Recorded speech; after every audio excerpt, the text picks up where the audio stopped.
शांति।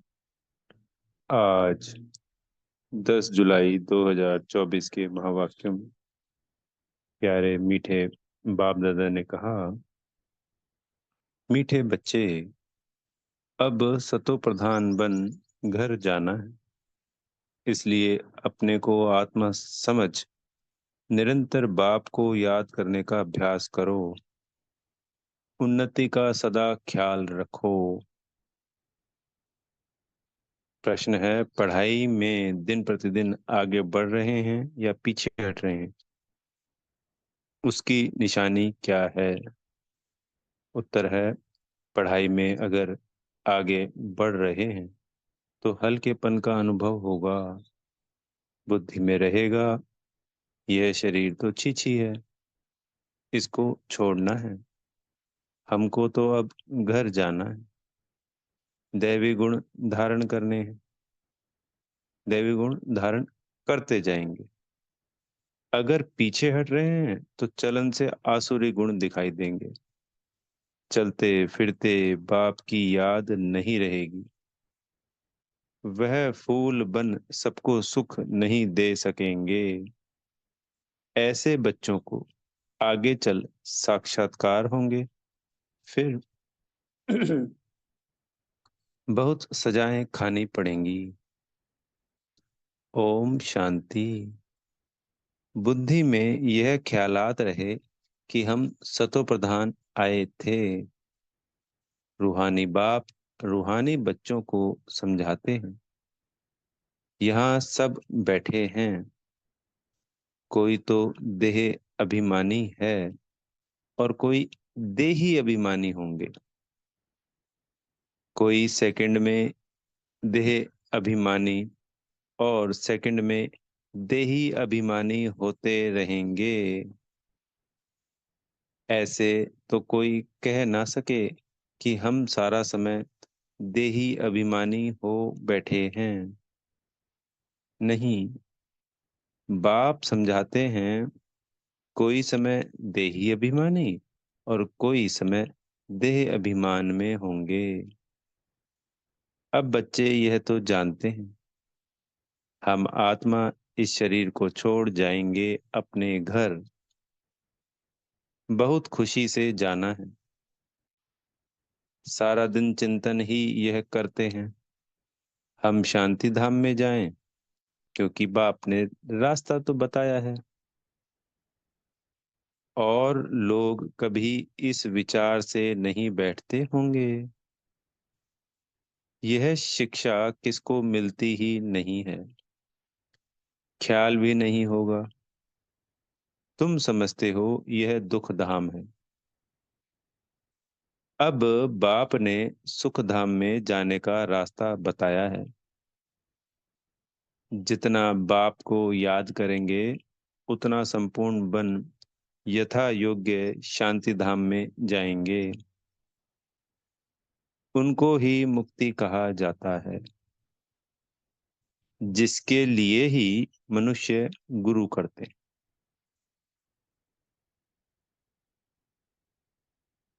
तो पहले अभी बाबा ने बताया कि मुक्ति कैसे है, कि हम आत्मा समझ जब बाबा को याद करते हैं तो सहज रीति शांति धाम पहुंच जाती। आत्मा अपने विकर्मों का विनाश कर लेती है इसे याद से, और बिल्कुल हल्की संपूर्ण पावन बन जाती और परम धाम पहुंच जाती।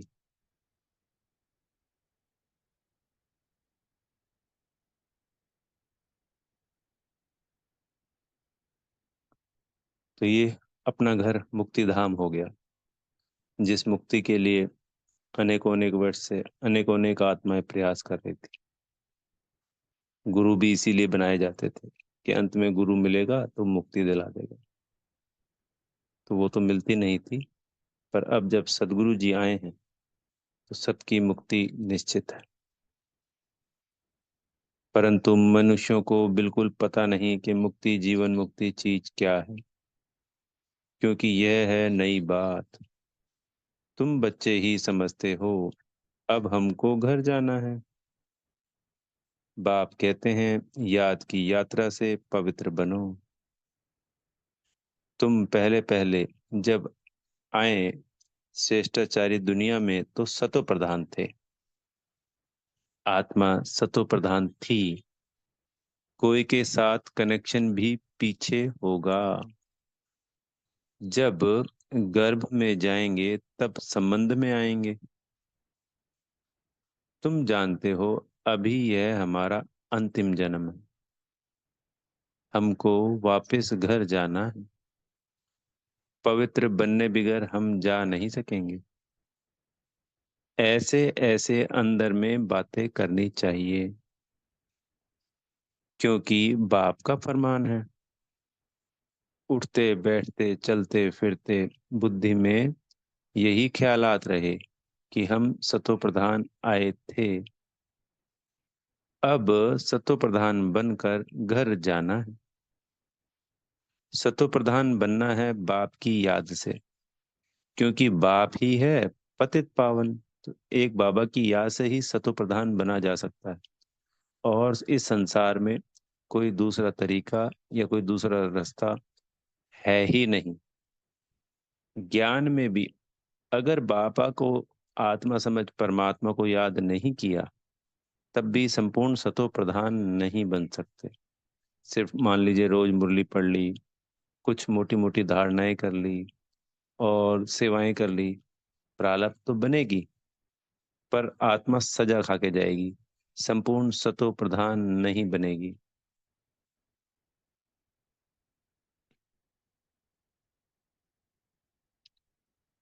सतो प्रधान बनना है बाप की याद से, क्योंकि बाप ही पतित पावन है। हम बच्चों को युक्ति बताते हैं कि तुम ऐसे पावन हो सकेंगे। सारे सृष्टि के आदि मध्य अंत को तो बाप ही जानते हैं, और कोई अथॉरिटी है नहीं। बाप ही मनुष्य सृष्टि का बीज रूप है। भक्ति कहाँ तक चलती है, यह भी बाप ने समझाया है। इतना समय ज्ञान मार्ग, इतना समय भक्ति। यह सारा ज्ञान अंदर में टपकना चाहिए। जैसे बाप की आत्मा में ज्ञान है, तुम्हारी आत्मा में भी ज्ञान है। शरीर द्वारा सुनते और सुनाते हैं। शरीर बिगर तो आत्मा बोल ना सके। इसमें प्रेरणा व आकाशवाणी की बात होती नहीं। भगवानुवाच है तो जरूर मुख चाहिए, रथ चाहिए। गधे घोड़े का रथ तो नहीं चाहिए।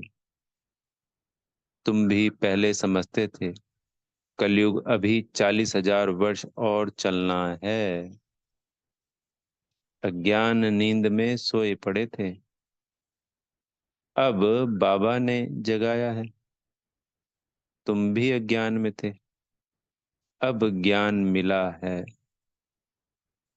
अज्ञान कहा जाता है भक्ति को।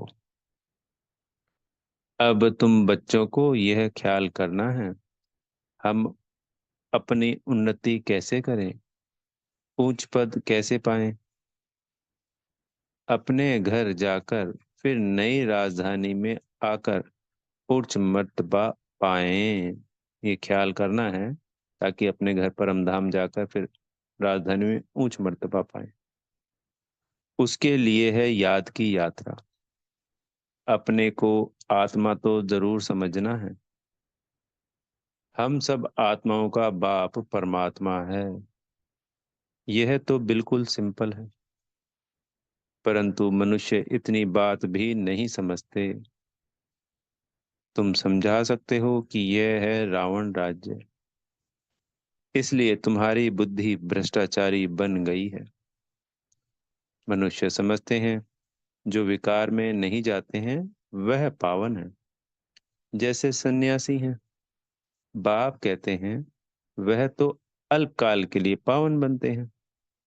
दुनिया तो फिर भी पतित है ना।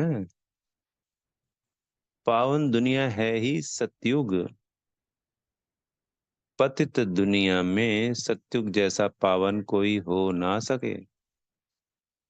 वहां तो रावण राज्य ही नहीं। विकार की बात ही नहीं, ये शब्द ही नहीं होते रावण और विकार।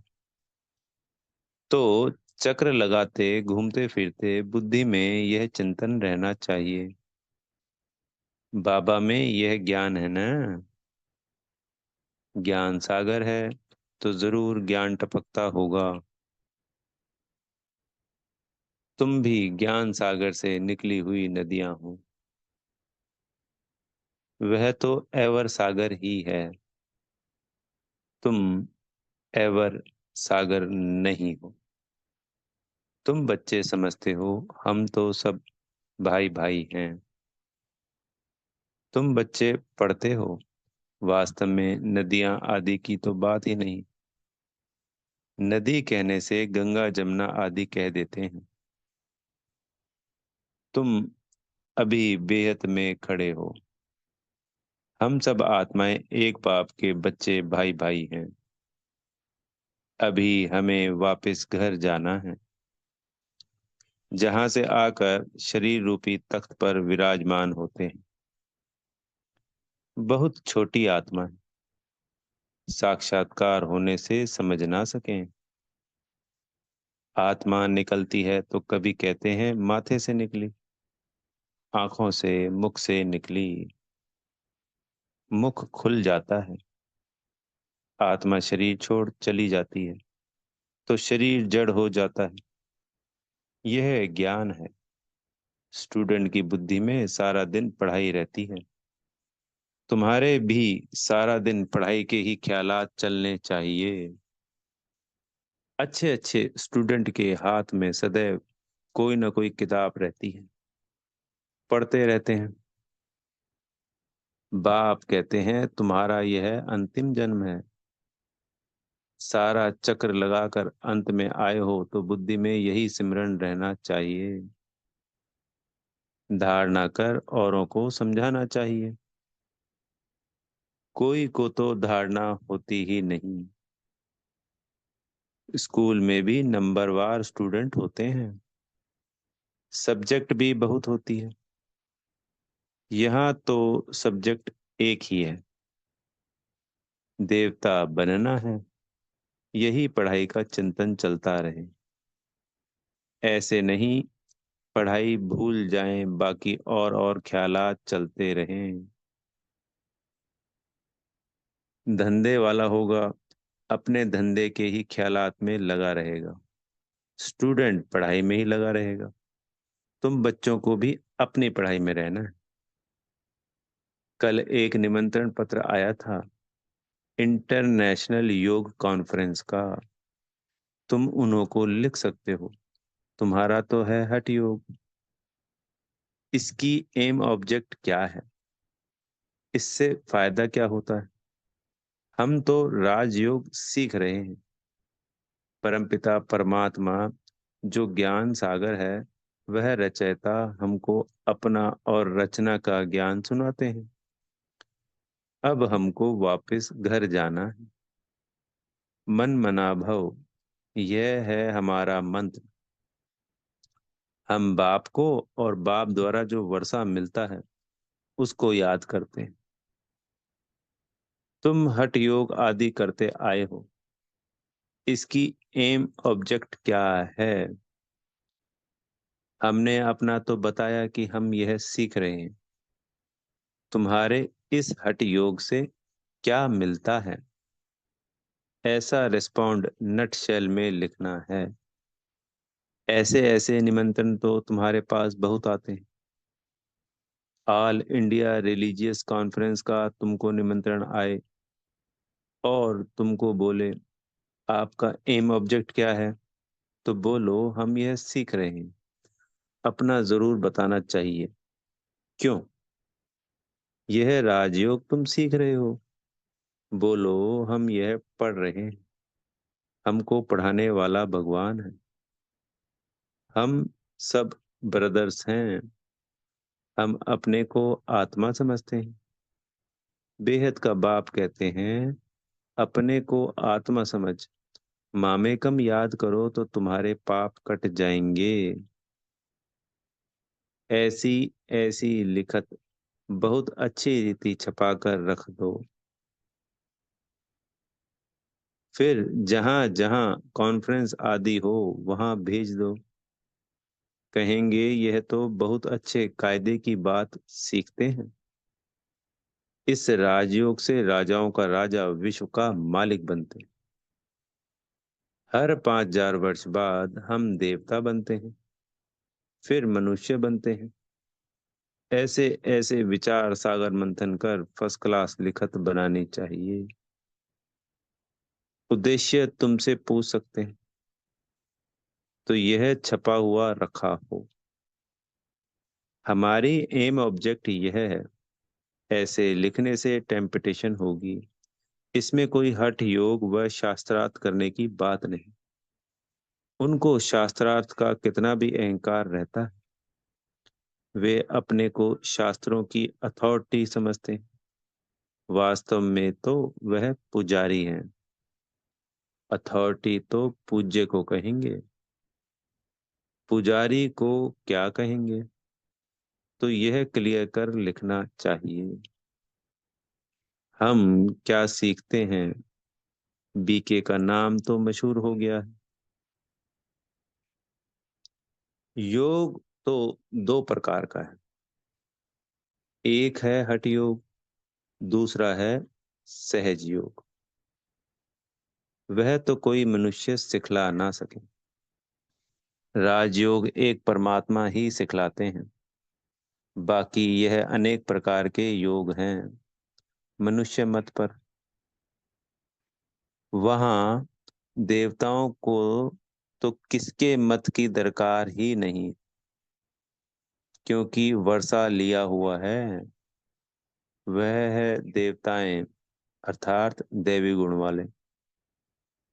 जिनमें ऐसे गुण नहीं, उनको असुर कहा जाता है। देवताओं का राज्य था, फिर वह कहाँ गए। 84 जन्म कैसे लिए, सीढ़ी पर समझाना चाहिए। सीढ़ी बड़ी अच्छी है। जो तुम्हारी दिल में है वह इस सीढ़ी में है। सारा मदार पढ़ाई पर है। पढ़ाई है सोर्स ऑफ इनकम। यह है सबसे ऊंची पढ़ाई, दी बेस्ट। दुनिया नहीं जानती कि दी बेस्ट कौन सी पढ़ाई है। इस पढ़ाई से मनुष्य से देवता डबल क्राउन बन जाते हैं। अभी तुम डबल सिरताज बनने का पुरुषार्थ कर रहे हो। पढ़ाई एक ही है। फिर कोई क्या बनते हैं, कोई क्या। वंडर है। एक ही पढ़ाई से राजधानी स्थापन हो जाती है। राजा भी बनते हो तो रंग भी बनते। बाकी वहां दुख की बात होती नहीं। मर्तबे तो है ना। तो सतयुग में सबसे गरीब और महाराजा दोनों खुश और सुखी रहते हैं। सर्वगुण संपन्न 16 कला संपूर्ण ही होते हैं। खाली मर्तबे का फर्क होता है। यहाँ अनेक प्रकार के दुख हैं। फैमन, बीमारियां, अनाज आदि नहीं मिलता। फ्लड्स आती रहती। भले लखपति करोड़पति हैं, जन्म तो विकारों से ही होता है ना। धक्का खाया, मच्छर ने काटा, यह सब दुख है। नाम ही है रौरव नर्क, तो भी कहते रहते हैं फलाना स्वर्ग पधारा। अरे, स्वर्ग तो आने वाला है। फिर कोई स्वर्ग गया कैसे, किसको भी समझाना तो बहुत सहज है। अब बाबा ने ऐसे दिया है, ऐसे यानी निबंध, जो हिंदी में निबंध लिखते हैं ना। लिखना बच्चों का काम है। धारणा होगी तो लिखेंगे भी। मुख्य बात बच्चों को समझाते हैं। अपने को आत्मा समझे। अब वापस जाना। हम सतो प्रधान थे तो खुशी का पारावार नहीं था। अभी तमो प्रधान बने हैं। कितना सहज है। पॉइंट्स तो बाबा बहुत सुनाते रहते हैं। तो अच्छी रीति बैठ समझाना है। नहीं मानते हैं तो समझा जाता है यह हमारे कुल का नहीं है। पढ़ाई में दिन प्रतिदिन आगे बढ़ना है, पीछे थोड़ी हटना है। दैवी गुणों के बदले आसुरी गुण धारण करना है। यह तो पीछे हटना हुआ न। दैवी गुणों के बदले आसुरी गुण धारण करना, यह तो पीछे हटना हुआ। बाप कहते हैं विकारों को छोड़ते रहो, दैवी गुण धारण करो। बहुत हल्का रहना है। यह शरीर छीछी है, इसको छोड़ना है। हमको तो अब जाना है घर। बाप को याद नहीं करेंगे तो गुलगुल नहीं बनेंगे। बहुत सजाएं खानी पड़ेंगी। आगे चल तुमको साक्षात्कार होंगे। पूछेंगे तुमने क्या सर्विस की है। तुम कभी कोर्ट में नहीं गए हो। बाबा ने सब कुछ देखा हुआ है, ब्रह्मा बाबा ने। कैसे यह लोग चोरों को पकड़ते हैं, फिर केस चलते हैं। तो वहां भी तुमको सब साक्षात्कार कराते रहेंगे। जब मृत्यु के बाद सभा लगेगी सूक्ष्म वतन में, तो जिनको सजाएं मिलनी है तो उनको उनके किए हुए जो वो विकर्म है वो दिखाई देंगे, उनका साक्षात्कार हो। सजाएं खाकर फिर पाई पैसे का पद पा लेंगे। टीचर को तो रहम आता है ना, यह नापास हो जाएंगे। यह बाप को याद करने की सब्जेक्ट सबसे अच्छी है, जिससे पाप कटते जाएं। बाबा हमको पढ़ाते हैं, यही सिमरन करते चक्र लगाते रहना चाहिए। स्टूडेंट टीचर को याद भी करते हैं और बुद्धि में पढ़ाई रहती है। टीचर से योग तो जरूर होगा ना, यह बुद्धि में रहना चाहिए। हम सब भाइयों का एक टीचर है। हम कौन? आत्मा भाई। वह है सुप्रीम टीचर। आगे चल बहुतों को मालूम पड़ेगा। ओहो प्रभु तेरी लीला। महिमा करके मरेंगे, परंतु पा तो कुछ भी नहीं सकेंगे। तो दुनिया की सभी आत्माएं जिनको बाबा का मैसेज भी मिल जाएगा और फिर भी अंत तक बाबा के नहीं बनेंगे। सिर्फ पश्चाताप होगा। अंत में बाबा को याद करेंगे, पावन बनकर परम धाम चले जाएंगे। देह अभिमान में आने से ही उल्टे काम करते हैं। देही अभिमानी होने से अच्छा काम करेंगे। बाप कहते हैं अब तुम्हारी वानप्रस्थ अवस्था है, वापस जाना ही पड़ेगा।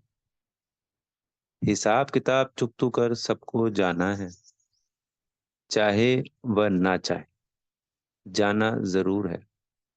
एक दिन ऐसा भी आएगा जो दुनिया बहुत खाली हो जाएगी, सिर्फ भारत ही रहेगा। आधा कल्प सिर्फ भारत ही होगा, तो कितनी दुनिया खाली होगी। तो जब ये लगभग जो 8 अरब जनसंख्या है, ये सिर्फ 9 लाख रह जाएगी, तो ये खाली हो गया लगभग। ऐसा ख्याल कोई की बुद्धि में नहीं होगा सिवाय तुम्हारे। फिर तो तुम्हारा कोई दुश्मन भी नहीं होगा। दुश्मन आते हैं क्यों? धन के पिछाड़ी। भारत में इतने मुसलमान और अंग्रेज क्यों आए? पैसा देखा। पैसे बहुत थे।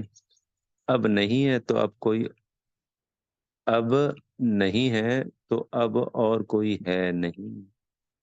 पैसे ले खाली कर गए। मनुष्य यह नहीं जानते। बाबा कहते हैं पैसा तो तुमने आपे ही खत्म कर दिया, ड्रामा प्लान अनुसार। तुम्हें निश्चय है हम बेहद के बाप के पास आए हैं। कभी किसके ख्याल में भी नहीं होगा कि यह ईश्वरीय परिवार है। अच्छा, मीठे मीठे सिकी लदे बच्चों प्रति माता पिता बाप दादा का याद प्यार और गुड मॉर्निंग। रूहानी बाप की रूहानी बच्चों को नमस्ते। हम रूहानी बच्चों की प्यारे मीठे रूहानी बाप दादाजी को याद प्यार गुड मॉर्निंग और नमस्ते। धारणा के लिए मुख्य सार। पहला पॉइंट, चलते फिरते बुद्धि में पढ़ाई का चिंतन करना है।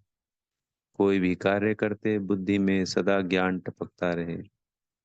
यह दी बेस्ट पढ़ाई है, जिसे पढ़कर डबल क्राउन बनना है। सेकंड है अभ्यास करना है। हम आत्मा भाई भाई हैं। देह अभिमान में आने से उल्टे काम होते हैं। इसलिए जितना हो सके देही अभिमानी रहना है। सदगुरु जी से वरदान मिल रहा है, स्वयं में समाएंगे। सत्यता की शक्ति द्वारा सदा खुशी में नाचने वाले शक्तिशाली महान आत्मा भव।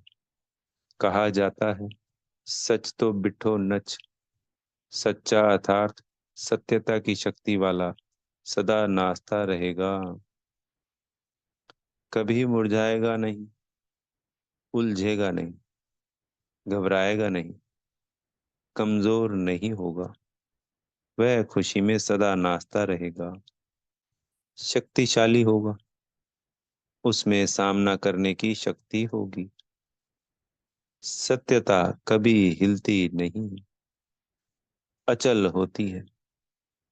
सत्य की नाव डोलती है लेकिन डूबती नहीं। तो सत्यता की शक्ति को धारण करने वाली आत्मा ही महान है। स्लोगन है, व्यस्त मन बुद्धि को सेकंड में स्टॉप कर लेना ही सर्वश्रेष्ठ अभ्यास है। अच्छा, ओम शांति। बेहद का धन्यवाद प्यारे मेरे मीठे बाप दादा जी का।